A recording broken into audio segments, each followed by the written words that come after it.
오늘의 주요 뉴스입니다. SK그룹이 50대 최고 경영자를 전면에 내세우며 7년 만에 세대 교체에 나섰습니다. 최창원 SK디스커버리 부회장을 전진 배치하고 60대 부회장단은 사실상 이선으로 물러났습니다. LG 에너지솔루션이 카이스트와 손잡고 1회 충전에 900km까지 주행 가능한 메탈 리튬이온 배터리 관련 기술 개발에 성공했습니다. 최근 고금리 깡통 전세 여파에 아파트 경매 물건이 급증했는데요. 부동산 시장 상황 이슈플러스에서 짚어보겠습니다. 내년 주요 산업 전반에서 수출 회복세가 보이는 가운데 업종별로 희비가 갈릴 전망입니다. 제약 바이오의 전망은 좋은 반면 철강, 2차 전지 등은 대내외 변동 영향에 업황 개선이 쉽지 않을 것으로 보이고 있습니다.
시청자 여러분 안녕하십니까? 센 경제라이브 시작합니다.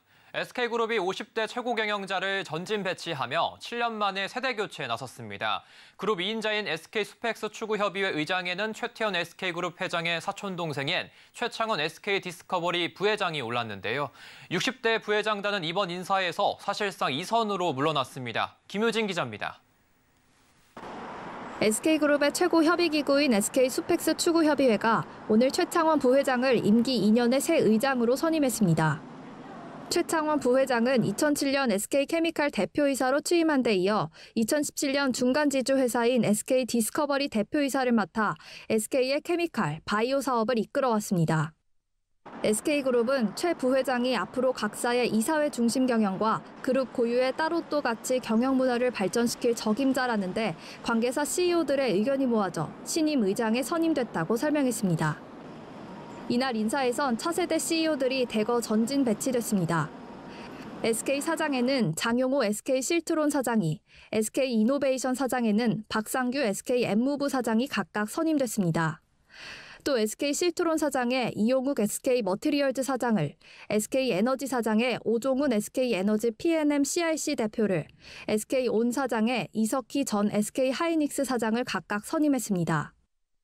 SK머티리얼즈 사장에는 김양택 SK첨단소재투자센터장이, SK엠무부 사장에는 김원기 SK엠무부 그린성장 본부장이 각각 보임됐습니다.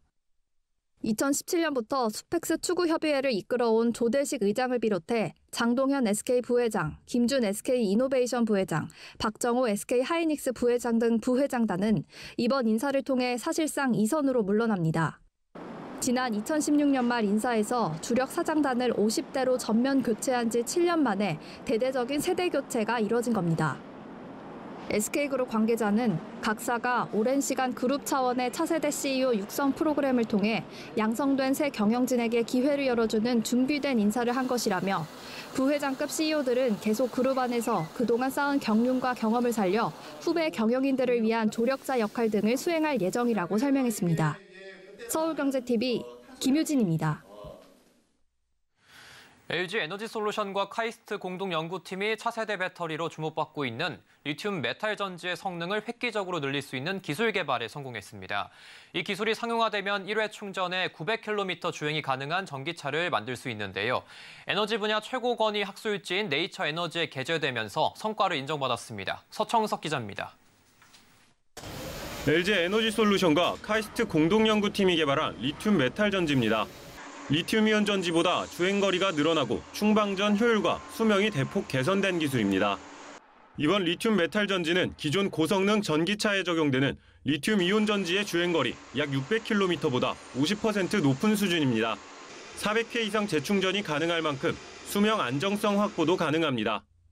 리튬 메탈 전지는 전고체 전지와 달리 구동 시 높은 온도와 압력이 요구되지 않아 전기차의 주행거리를 높이기 위한 간소화된 전지 시스템 설계가 가능합니다. 공동 연구팀은 차세대 리튬 메탈 전지 관련 원천 기술 개발을 위해 지난 2021년 공동연구센터 FRL을 세우고 2년여간 연구를 해왔습니다. FRL은 LG 에너지 솔루션이 국내외 대학, 기관들이 함께 차세대 배터리 관련 연구개발 과제를 수행하는 공동연구센터입니다. LG 에너지 솔루션은 카이스트 외에도 미국 샌디에고 캘리포니아 대학, 독일 민스턴 대학 및 헬름홀츠 연구소 등과 FRL을 운영하고 있습니다. 리튬 메탈 전지는 기존 흑연계 응급제를 리튬 메탈로 대체하면서 기존 리튬이온 전지보다 응급제의 무게와 부피를 크게 줄일 수 있습니다. 이를 통해 에너지 밀도와 주행거리를 대폭 향상시킬 수 있어 대표적인 차세대 배터리로 꼽힙니다. 다만 기존 리튬 메탈 전지의 경우 응급 표면에 발생하는 덴드라이트와 액체 전해액에 의한 지속적인 부식이 배터리의 수명과 안정성을 위협하는 한계로 지적돼 왔습니다. 덴드라이트는 전지 내 리튬의 전착 과정에서 리튬이온의 적체 현상에 의해 형성되는 리튬 전착 현상을 말합니다. 공동연구팀은 이 문제를 해결하기 위해 붕산염 피란 기반 액체 전해액을 세계 최초로 적용했습니다. 이번 연구는 세계적인 과학학술지 네이처 에너지에 게재되면서 성과를 인정받았습니다. LG 에너지 솔루션은 이 기술로 차세대 배터리 상용화에 속도를 낼 계획입니다. 서울경제TV 서청석입니다. 제네럴모터스 한국 사업장이 완성차 누적 수출 1,000만 대를 돌파했습니다. 지난 2002년 10월 한국 출범 이후 21년 만으로 2005년에 100만 대, 2011년 500만 대 수출을 달성한 바 있습니다. 특히 완성차가 아닌 부품 형태 현지 조립 제품 수출까지 포함하면 2023년 11월까지 약 2,500만 대에 달합니다. 헥터 비자레알 GM 한국 사업장 사장 겸 CEO는 누적 수출 1,000만 대 달성은 GM의 차를 신뢰하고 사랑해주는 고객들에게 최고 품질의 제품을 지속적으로 공급하기 위해 최선을 다한 임직원들의 노고와 헌신 덕분이라고 밝혔습니다.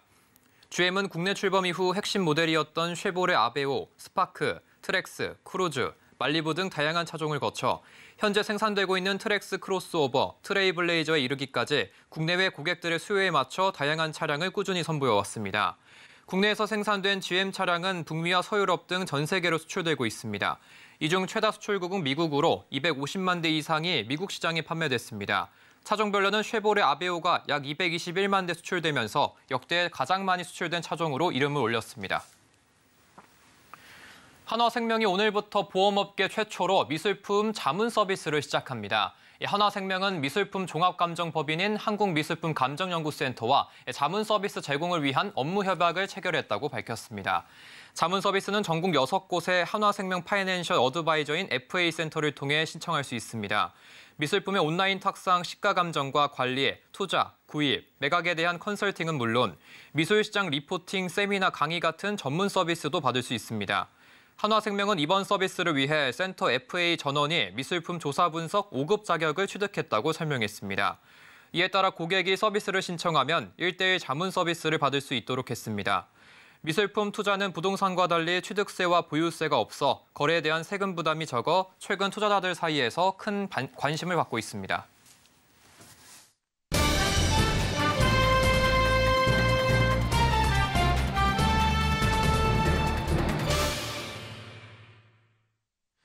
경매 시장에 아파트 매물이 쏟아지고 있습니다. 고금리 여파에 대출이자를 감당하지 못하는 사람이 늘어난 영향으로 풀이가 되는데요.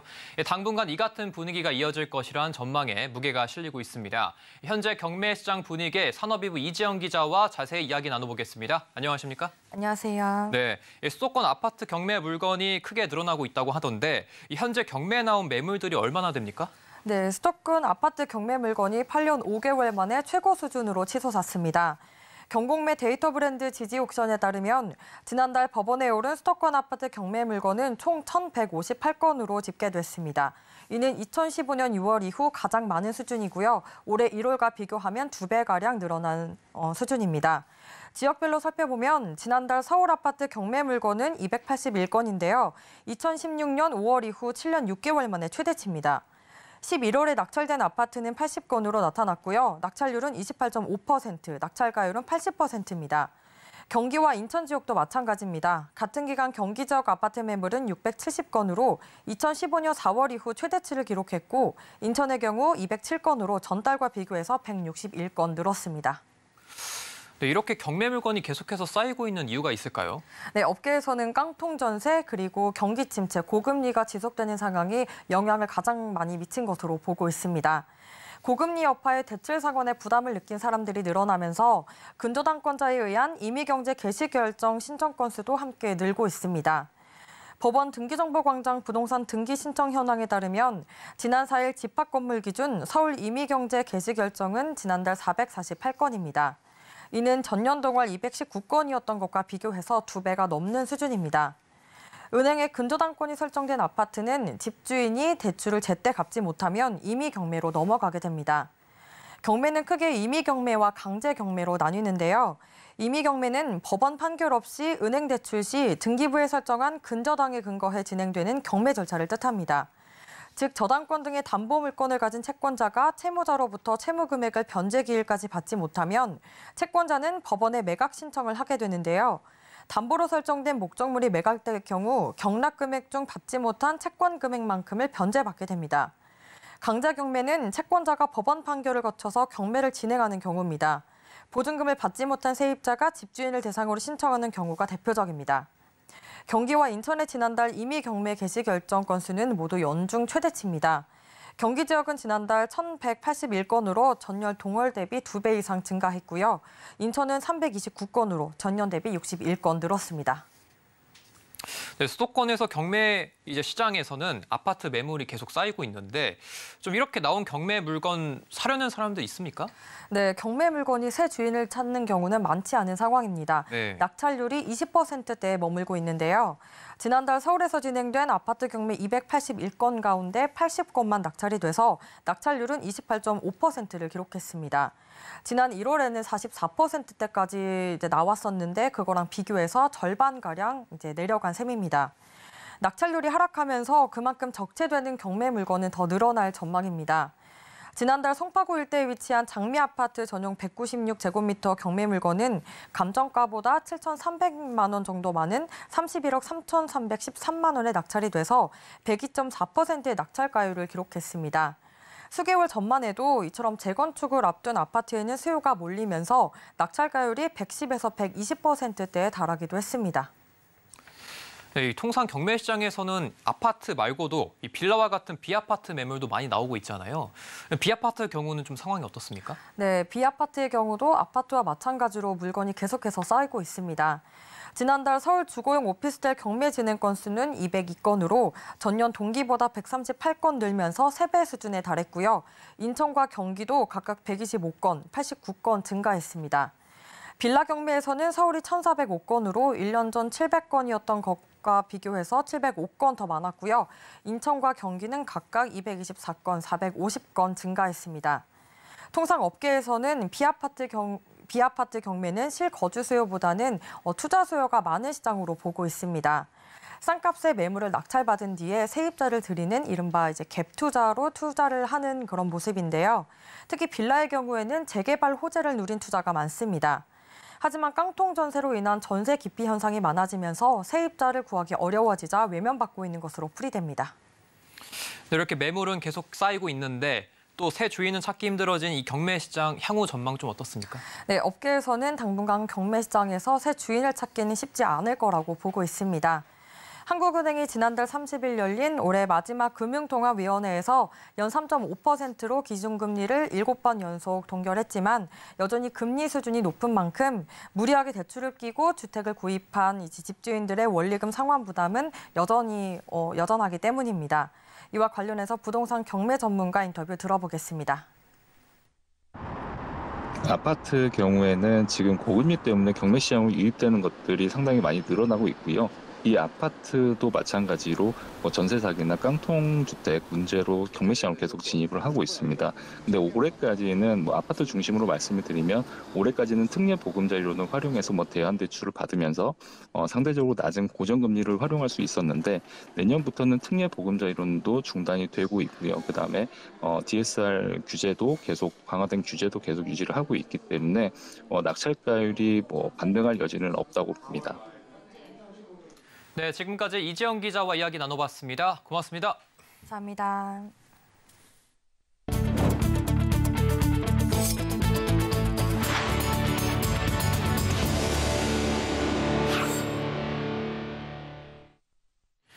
내년 주요 산업 전반에서 수출 회복세가 보이는 가운데 업종별로는 희비가 갈릴 것으로 전망이 되고 있습니다. 대한상공회의소가 오늘 2024년 산업기상도 전망조사 결과를 발표하며 제약 바이오 업종은 맑음, 반도체, 자동차, 조선, 기계, 디스플레이는 구름 조금, 철강, 석유화학, 2차전지 분야는 흐림, 건설 업종은 비로 예보했습니다. 제약 바이오 업종은 1,800여 개에 달하는 신약 후보물질 개발과 공격적인 연구개발 투자로 빨라진 신약 개발이 업계 전체에 긍정적 영향을 미칠 것으로 봤습니다. 반면 철강과 석유화학 2차전지는 건설 경기 침체, 국제유가 공급 과잉, 고금리, 보조금 폐지 등으로 수요 회복과 업황 개선이 쉽지 않을 것으로 예측이 됐습니다. 유일한 비예보를 받은 건설업은 건설 경기 부진, PF 자금 유동성 경색 등 업황 어려움과 부진이 내년에도 이어질 것으로 전망됐습니다.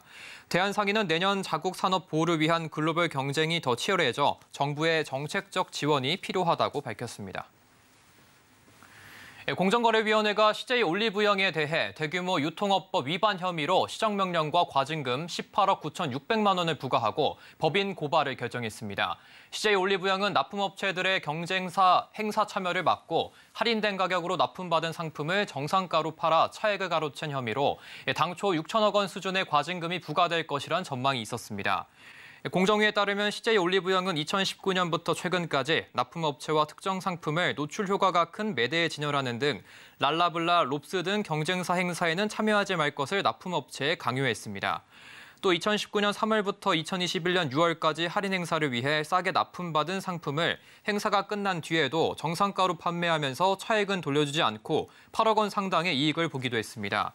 다만 공정위는 CJ 올리브영을 시장 지배자적 사업자로 판단하지는 않았습니다. 다양한 화장품 소매 유통 채널이 역동적으로 성장 쇠락하는 상황을 비춰봤을 때 시장 지배적 사업자인지 여부가 불확실하다는 겁니다. 다만 CJ 올리브영의 시장 영향력이 커지고 있는 점을 고려해 지속적인 모니터링을 하겠다고 밝혔습니다. 중소벤처기업부가 라이콘으로 성장하기 위해 창의적인 아이디어를 가진 기업가형 소상공인을 한자리에 모았습니다. 지역 경제를 활성화시키고 있는 우수 소상공인의 사례와 창의적인 제품들을 만나볼 수 있는데요. 윤혜림 기자가 현장에 다녀왔습니다. 오늘부터 이틀간 서울 동대문 디자인 플라자에서 열리는 로컬 페스타 위드 라이콘 현장. 전국 기업가형 소상공인이 한데 모여 성과를 공유합니다. 라이콘은 라이프스타일, 로컬 분야의 기업가형 소상공인 중 유니콘을 지향하는 혁신 기업을 일컫는 말로 중기부는 라이콘 육성을 위해 다양한 정책을 펼치고 있습니다. 중기부는 지난 10월부터 충청권을 시작으로 전국 5개 권역에서 로컬 페스타를 진행했습니다. 이번 행사는 마지막 통합 페스타로 전국 기업가형 소상공인이 모두 모인 겁니다. 창업 지원을 하면서 유니콘 기업을 만든 다양한 프로그램이 있습니다. 그 프로그램들을 우리 소상공인 분들 쪽에 옮겨와서 특화해서 육성을 하면 분명히 기업가형 소상공인은 나올 수 있다. 그런 올해 강한 소상공인과 로컬 크리에이터로 선정된 16개 우수팀이 현판을 받았습니다. 이어진 사례 발표회에선 기업 단위 우수 사례로 강릉의 맛과 자연을 담은 감자칩 제조사 더 루트컴퍼니와 영주 사과 발효 식초를 활용한 고체 이너뷰티 음료 제조사 초블레스가 주목받았습니다. 상권 단위 우수 사례로는 상권 기획자인 공주의 퍼즐랩과 군산의 지방이 새로운 로컬 브랜드 상권을 만들며 눈길을 끌었습니다. 이날 토크쇼와 함께 소상공인과 지역 주민이 만나는 네트워킹 시간도 이어졌습니다.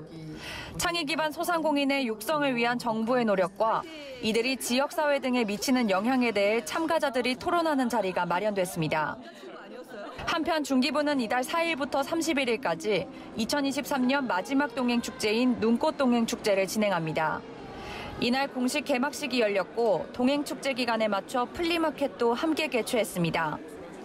7일에서 8일 열리는 플리마켓은 굿즈, 식음료, 마켓 등 3개의 판매존으로 구성되며 기업가형 소상공인 50여 개 팀이 참여했습니다. 이곳에선 강원도산 들깨에 로스터리 기법을 적용한 유명 카페형 방앗간, 제주에서 직접 가공, 생산한 초콜릿 세트, 쌀의 질감과 쑥향을 느낄 수 있는 쑥 막걸리 등 다양하고 창의적인 제품들이 시민의 주목을 받았습니다.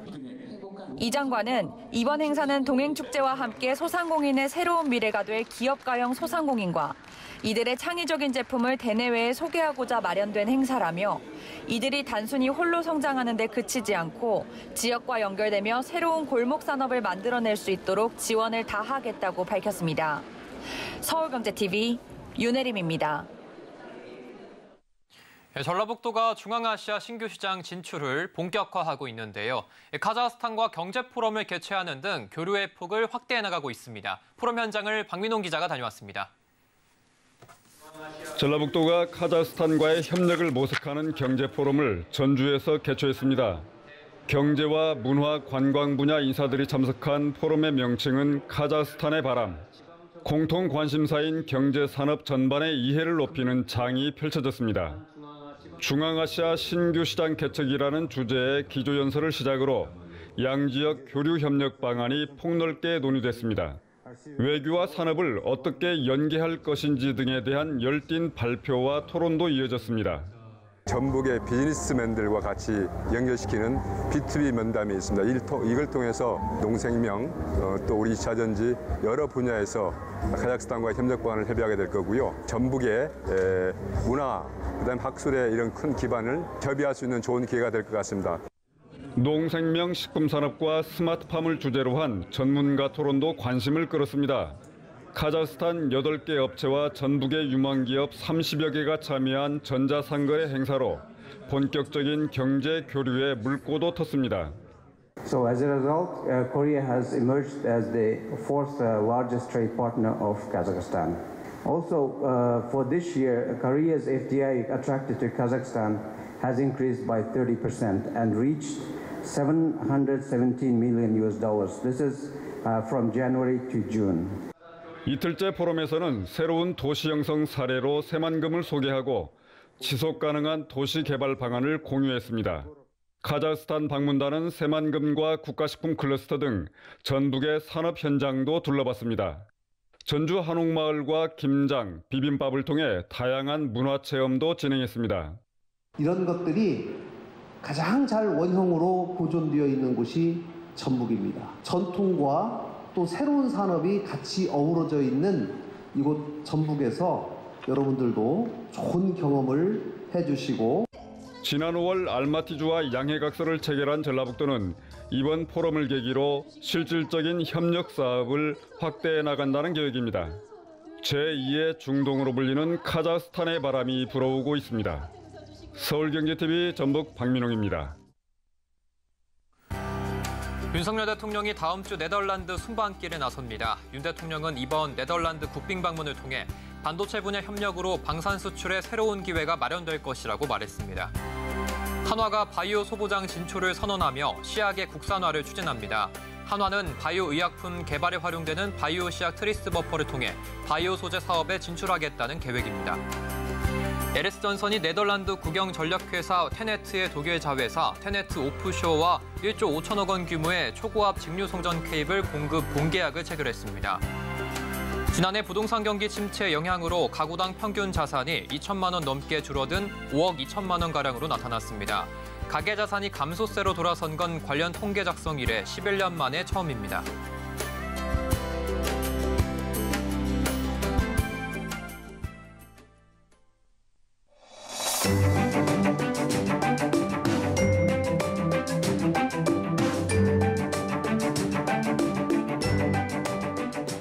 안녕하세요. K웨더 라이프스타일 예보 박성훈입니다.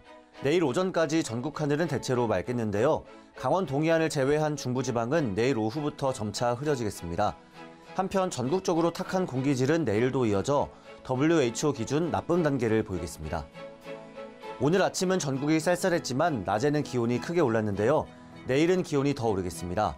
밤에도 기온이 크게 떨어지지 않아 내일 아침은 전국이 포근하겠는데요. 서울의 경우 내일 아침 기온 7도로 시작해 한낮에는 17도까지 기온이 오르겠습니다. 가을 같은 포근한 날씨는 토요일인 모레까지 이어지겠습니다. 다음은 자세한 지역별 내일 기온입니다. 중부지방 서울 7도, 대전 5도, 춘천은 0도로 아침을 시작하겠습니다. 한낮 최고 기온은 서울 17도, 대전 19도, 춘천 14도까지 오르겠습니다. 동해안 지방의 아침 기온은 6도 내외를 보이겠습니다. 낮에는 18도 내외까지 기온이 크게 오르겠습니다. 남부지방 광주 6도, 부산 10도, 제주 9도로 포근한 아침을 맞이하겠습니다. 낮 기온은 20도 내외를 보이겠습니다. 전해상 하늘에는 구름만 조금 있겠는데요. 물결이 거세게 일겠습니다. 특히 동해는 최대 4.5m로 파고가 매우 높겠습니다. 기압골의 영향으로 강원 영서에는 토요일에 비가 내린 후 개겠습니다. 그리고 일요일에 강원 영동과 제주에 비가 내리기 시작해 월요일에는 전국적으로 비가 오겠습니다. 날씨였습니다. 이상으로 센 경제 라이브 마칩니다. 함께해 주신 여러분 고맙습니다.